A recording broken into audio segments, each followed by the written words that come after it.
What's up mga ka-Build Right? Another build, another day. So nandito kami ngayon sa Industrial Park kasi si client na may mga questions sa natin kasi may problema siya sa bubong niya.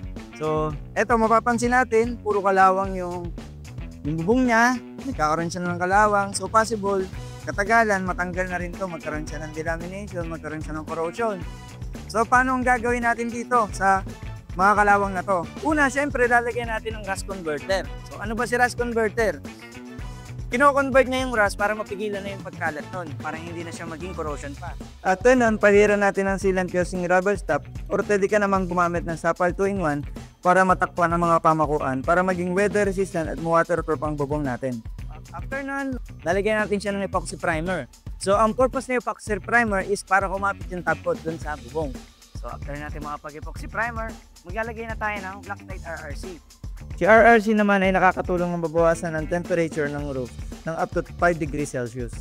Kung gusto nyong i-restore ang makalawang, waterproof ang mga leaks at mabawasan ang init ng bubong ng building nyo, message us.